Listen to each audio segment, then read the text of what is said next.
Malum dünya üzerinde devam eden işgal ve iç savaşlarda kamuoyu genellikle siyasi gelişmelere odaklanmakta. Yaşanan kaos ortamında ortaya çıkan toplumsal sorunlar göz ardı edilmektedir. Bu süreçte kamuoyu küresel aktörlerin bölge üzerindeki politikaları doğrultusunda yönlendirilmekte, siyaset, medya, sivil toplum ve akademi dünyasında da gelişmeleri bu sınırlı bakış açısıyla ele alındığını gözlemlemekteyiz. Nitekim 11 Eylül sonrasında özellikle Afganistan, Irak ve sonra Suriye'de yaşanan işgal ve iç savaşlarla bölgedeki yoksulluk sebebiyle yüz binlerce aile parçalanmış, milyonlarca insan mülteci konumuna düşmüş olmasına rağmen bu küresel sorunların çözüme kavuşturmak bir yana sağlıklı bir şekilde tartışıldığını söylemek bile oldukça güç. Bu kapsamda ele alınması gereken en önemli sorunlardan biri hiç kuşkusuz kayıp nesil tehlikesi. Ülkelerinde yaşanan işgal ve iç savaşlar sebebiyle aileleri parçalanan milyonlarca çocuk ve genç bugün dünyanın dört bir yanında hayati sorunlarla karşı karşıya. Bu çocuklar ve gençler özellikle Avrupa'da fuhuş çeteleri ve organ tüccarlarının açık hedefi haline gelme, çocuk yaşta çalışmaya mecbur bırakılma, eğitim olanaklarından sağlıklı bir şekilde yararlanamama, anne baba sevgisini tadamama, yaşadıkları sosyal ve kültürel travmalar sebebiyle kendi kültür ve geleneklerinden uzaklaşma, aidiyet hislerini kaybetme, sahip oldukları değerleri yitirme gibi sorunlarla karşı karşıya kalmaktadır. Ve dolayısıyla içinde bulundukları bu koşullar sebebiyle her türlü zararlı alışkanlığa ve şiddet eğilimine de açık hale gelmektedirler.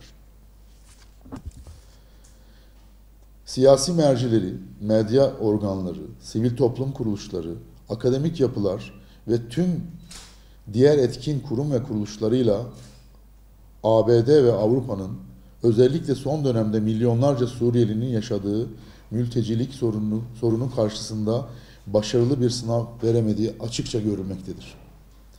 Öte yandan Birleşmiş Milletler, NATO ve benzeri dünya üzerinde barış ve huzuru sağlamayı misyon edinmiş olduğunu iddia eden yapılar da bu süreçlerdeki yaklaşım ve uygulamalarıyla kayıp nesillerin oluşmasına adeta zemin hazırlamaktadır. Bu süreçte Türkiye, resmi kurumları, sivil toplum kuruluşları ve toplumsal dinamikleriyle inisiyatif almaktan çekinmemiş ve önemli bir misyon üstlenmiştir. Çok daha büyük ekonomilere sahip Avrupa devletlerinin mültecilere sırt çevirdiği, yüz binlerce Suriyelinin Avrupa'ya göç yolculuğunun bir ölüm kalım mücadelesine dönüştüğü, on binlerce Suriyeli kadın ve çocuğunsa Avrupa ülkelerine giriş yaptıktan sonra kaybolarak fuhuş ve organ çetelerinin eline düştüğü bir süreçte Türkiye, 3 milyon civarında Suriyeliye koşulsuz, şartsız kucak açmıştır.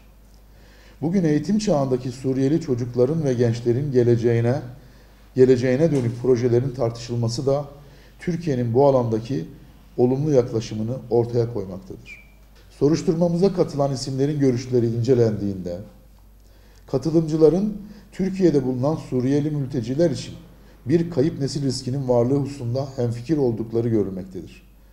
Kayıp nesil riskinin sebepleri arasında iç savaşın doğurduğu ve çağımızın en büyük küresel krizlerinden biri olarak öne çıkan mülteci krizi ve Batı toplumlarının bu sorunun karşısındaki duyarsızlığı görülmektedir. Kayıp nesil riskinin Türkiye'de gerçekleşmesi durumunda yaşanacak muhtemel sonuçlar konusunda da katılımcılarımız, Suriye toplumunun geleceğinin yok olması ve başta Türkiye olmak üzere bölge güvenliğinin zafiyete uğraması gibi hususları öne çıkartmışlardır. Raporumuzda soruşturmamızda öne çıkan çözüm önerilerinden bazılarını sizlerle paylaşmak istedim. Mülteci 1 diye sıralayalım isterseniz.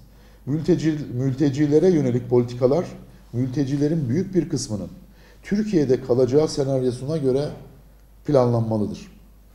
Bu politikalar yalnızca çocukların ve gençlerin değil, mülteci ailelerin bütüncül olarak mahalle ve kent merkezli olarak uyumuna yardımcı olacak şekilde tasarlanmalıdır. Göçmenlerin ülkemizde kalıcı olduğuna güçlü bir biçimde inanılmalı, bütünlüklü ve uzun vadeli bir göç politikasının geliştirilmesine öne ayak olunmalıdır. 3. Üretilecek devlet politikalarında çok kültürlülük esas alınmalıdır. Türkiye'ye giriş yapan kişilerin biyometrik verileri alınırken meslek ve eğitim bilgileri de mutlaka kaydedilmeli. Gelen kişilerin sahip oldukları bu bilgiyi, birikim ve yetenekleri topluma aktarmalarının önü açılmalıdır.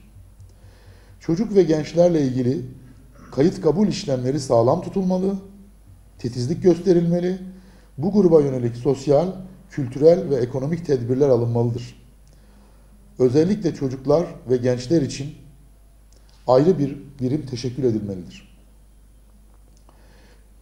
Çocukların hem kendi kültürlerini koruyabilecekleri hem de bulundukları toplumla entegrasyonlarını kolaylaştıracak içerikte eğitim almalarının yolu açılmalıdır.